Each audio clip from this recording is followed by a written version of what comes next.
Hi friends, piping ടിപ്സിൻ്റെ മറ്റൊരു എപ്പിസോഡിലേക്ക് എല്ലാവർക്കും സ്വാഗതം. പൈപ്പിംഗ് റിലേറ്റഡ് ആയിട്ടുള്ള കുറച്ച് ടെക്നിക്കൽ ടേംസ്, ചില പ്രത്യേക വാക്കുകൾ, സാധാരണ പൈപ്പിങ്ങിൽ ഉപയോഗിക്കുന്ന ചില വാക്കുകൾ എക്സ്പ്ലെയിൻ ചെയ്യുന്ന ഒരു സീരീസാണ് ഇനി ഉദ്ദേശിക്കുന്നത്. ചെറിയൊരു ഡിസ്ക്രിപ്ഷനാണ് ഉദ്ദേശിക്കുന്നത്. ഇന്ന് നമ്മൾ ഡിസ്കസ് ചെയ്യുന്നത് ടെൽ ഹോള്. സാധാരണ വീപ്പ് ഹോള്, വെൻഡ് ഹോള് എന്നൊക്കെ പറയുന്നത് തന്നെയാണ് ടെൽ ഹോളും കൊണ്ടും ഉദ്ദേശിക്കുന്നത്. എന്താണ് അതിൻ്റെ ഉദ്ദേശം, എന്തൊക്കെയാണ് അതിൻ്റെ പർപ്പസ് എന്നുള്ളതുമാണ് ഇന്ന് നമ്മൾ നോക്കുന്നത്. സാധാരണ ഒരു closed welding, seal welding means ഒരു ഏരിയ കംപ്ലീറ്റ് സീൽ വെൽഡ് ചെയ്യുമ്പോൾ, ഉദാഹരണത്തിന് വെയർ പാഡിൻ്റെയോ അതുപോലത്തെ ഒരു കംപ്ലീറ്റ് ആയിട്ടുള്ള ഒരു വെൽഡ് ചെയ്യുമ്പോൾ, 2 പ്ലേറ്റ് കംപ്ലീറ്റ് ചേർത്ത് വെച്ച് വെൽഡ് ചെയ്യുമ്പോൾ അതിൻ്റെ ഇടയിലുണ്ടാകുന്ന എയർ ട്രാപ്പ് ഒഴിവാക്കാനും അതിന് ഈസി ആയിട്ട് വെൻഡ് ഔട്ട് ചെയ്യാനും വേണ്ടിയിട്ട് ആണ് മെയിനായിട്ട് ടെൽ ഹോള് ഉപയോഗിക്കുന്നത്. അതിൻ്റെ പർപ്പസ് മെയിനായിട്ട് അത് തന്നെയാണ്.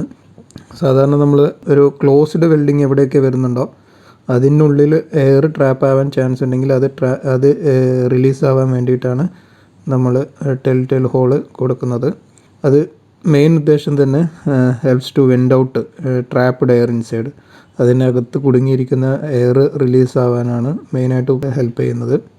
അതേപോലെ തന്നെ അതുകൊണ്ടുള്ള ബെനിഫിറ്റ്സ് എന്ന് പറയുന്നത്, ലോക്കലൈസ്ഡ് വളരെ കുറഞ്ഞ ഏരിയയിൽ ഓവർ ഹീറ്റിംഗ് ആവുന്നത്.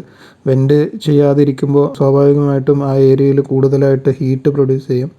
അത് കൊറോഷനും അതേപോലെ തന്നെ കൂടുതലായിട്ടുള്ള ഓവർ ബേണിങ്ങിനും പൈപ്പ് ക്രാക്സ് ആവാനും, അല്ലെങ്കിൽ തണുക്കുന്ന സമയത്ത് അവിടെ ആ വാക്വം ക്രിയേറ്റ് ചെയ്തിട്ട് അത് ക്രാക്സ് വരാനും, അതേപോലെ തന്നെ പ്രഷർ വരുന്ന സമയത്ത് പൈപ്പ് റപ്ചർ ആവാനൊക്കെ ചാൻസ് ഉണ്ട്.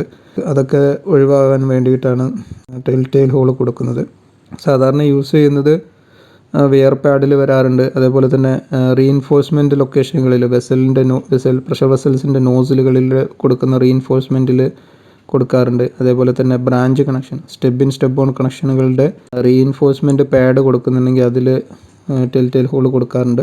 അതേപോലെ തന്നെ ട്രൂണിയൻ സപ്പോർട്ട്സ് ഉണ്ടെങ്കിൽ അതിൻ്റെ എൻഡ് ക്ലോസ് ചെയ്യുന്ന സമയത്ത് അതിലും ഹോൾ കൊടുക്കാറുണ്ട്.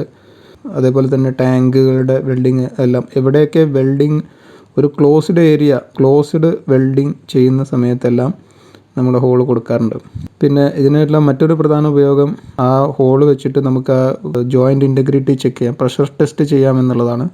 ഉദാഹരണത്തിന് പാഡിൻ്റെ ഹോള് വെച്ചിട്ട് അതിൽ എയർ ന്യൂമാറ്റിക് ടെസ്റ്റ് പ്രഷറൈസ് ചെയ്തിട്ട് അതിൽ വെൽഡ് എവിടെയെങ്കിലും ലീക്ക് ഉണ്ടോ, അത് പൈപ്പ് ത്രൂ ആയിട്ടുണ്ടോ, വെൽഡ് ബേൺ ത്രൂ വന്നിട്ടുണ്ടോ എന്നൊക്കെ നമുക്ക് ചെക്ക് ചെയ്യാൻ പറ്റും, പ്രഷർ ടെസ്റ്റ് ചെയ്യാൻ പറ്റും. സാധാരണ ന്യൂമാറ്റിക് ടെസ്റ്റാണ് ചെയ്യാറ്.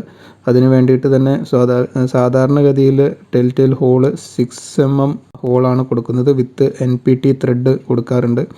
അത് ഈ ന്യൂമാറ്റിക് ത്രെഡിൻ്റെ ഹോസ് കണക്ട് ചെയ്യാൻ വേണ്ടിയിട്ട്. ചില സമയത്ത് ഈ 6 mm അല്ലാതെ അതിൽ കുറഞ്ഞതും കൂടിയതുമായ ഹോള് ചെയ്യാറുണ്ട്. അതിപ്പോൾ ചിലപ്പോൾ റിക്വയർമെൻറ്റ് ഉണ്ടെങ്കിൽ അത് സാധാരണ ഡ്രോയിങ്ങിലൊക്കെ മെൻഷൻ ചെയ്യാറുണ്ട്. ടെൽ ഹോളിൻ്റെ മറ്റ് പേരുകൾ എന്ന് പറയുന്നത് നേരത്തെ സൂചിപ്പിച്ചതുപോലെ വെൻഡ് ഹോൾ എന്ന് പറയാറുണ്ട്. സൈറ്റിൽ സാധാരണ പറയാറുള്ളത് വീപ്പ് ഹോൾ എന്നാണ്. അതിൻ്റെ ടെക്നിക്കൽ ടേമാണ് ടെൽ ഹോൾ എന്നുള്ളത്. വീഡിയോ ഇഷ്ടപ്പെട്ടാൽ നിങ്ങളുടെ ഫ്രണ്ട് സർക്കിളിലേക്കും ഷെയർ ചെയ്യാം. പൈപ്പിങ്ങുമായി ബന്ധപ്പെട്ട ജോലി ചെയ്യുന്ന ആളുകൾ ഈ ചാനൽ സബ്സ്ക്രൈബ് ചെയ്യാം. നിങ്ങളുടെ സംശയങ്ങളൊക്കെ കമൻറ്റ് ചെയ്യുക.